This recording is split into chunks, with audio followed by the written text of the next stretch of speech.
Hey guys, I'm in the kitchen and you guys asked about making garlic powder and onion powder, and I'm going to show you how to do that today. It's kind of a multi-step process, so this video will go through that so you don't have to be with me the whole time, but I'm slicing up garlic. These are from extra cloves that kind of got damaged and they wouldn't store well, and so this is how I'm going to preserve them instead. And so this is a hard neck variety. Doesn't matter what kind of you use. You can also use this exact same situation for your onions. You just slice them really thin, and that's what I'm doing now. I am using a dehydrator, but if you don't have a dehydrator, you can easily use your oven. You just got to keep a close eye on it.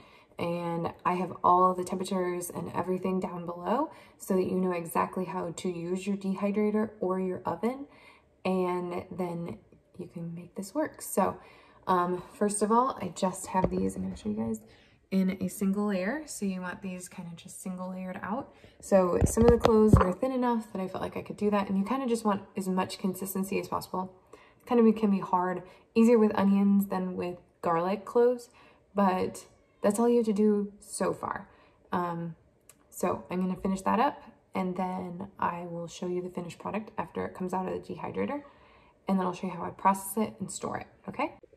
So I'm gonna set the dehydrator now, and I'm doing this in dehydrator, but I have all the information for the oven as well. So I have a NutriWare, which is what it's called, and I got it from Costco a while ago, and it's pretty good. I think it's totally fine for a dehydrator. I think there's a lot of options that you can use, but everybody has their opinions, but I didn't get too complicated with it. So all I'm gonna do is turn it on, set the temperature to 125, and the timer to 12 hours. So supposedly tomorrow will be my moment when this is all done, and we'll check in.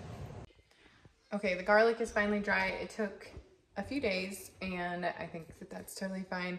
The main goal is not about the amount of time it takes, but that it is dry, because that is actually what you're looking for, right? So all of it depends on how thick you cut it, and how the heat, how your dehydrator works, how your oven works.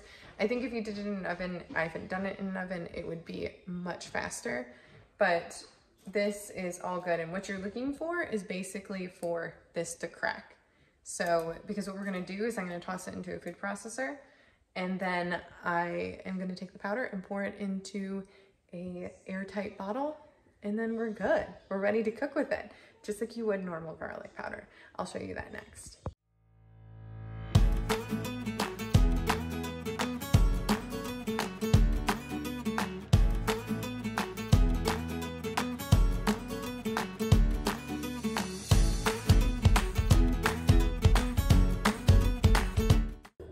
Okay, so we have it all in the jar now. It's nice and dry and ready to consume. It's very powdery. I don't want to get it all over my hands, just like it would be from the store, but it doesn't have caking agents, so it needs to be in anti-caking agents. So it needs to make sure that it's in a dry spot. So that's why an airtight container. These ones from WEC are really nice. You could use a ball jar or anything like that to keep moisture out and it nice and sealed so it stays dry for a long period of time. Now, when you're food processing it, it will create dust that looks like smoke. Just keep an eye on it. It will get warm. You don't want it to be hot. So you just kind of gotta watch it, but you may still get some granules. It may not be perfectly powdery, and that's okay, because this is a natural way of doing it, and we're doing it at home, so things are always gonna be a little bit different than using like mechanical processes and things like that. So it's that easy, and like I said, you can do it in the oven on your lowest setting. Even I think with the garlic, you can even do it at like 200. The goal is like drying it out. So just like keeping that airflow low and slow, just like herbs. It's just gonna take longer with garlic, and the thinner you do it, the less time it will take. That's the main thing. But herbs are always gonna be faster than something like garlic because of the water content and thickness. So, but that's garlic powder, and you can use this exact same method for onions. You can either use the onion tops, where you just like put them into like sections, like the green tops like that long, and lay them in there, and they'll eventually like go down. Or you can use the actual like onion slices and do the same thing, just dry them completely out. And then you can create a powder out of them in the exact same way. So if you're thinking about getting a dehydrator, the one that I have linked below. It's about $180 on Amazon, but you can also, I got mine from Costco with like our Costco points, and that was really nice. So you can also buy it there if you're looking to get one. I highly suggest it if you are looking to do herbs, teas, things like this. It's a wonderful way to preserve without a lot of work from you. And you can just set it and let it go, and you don't have to worry about it like you would if you used an oven.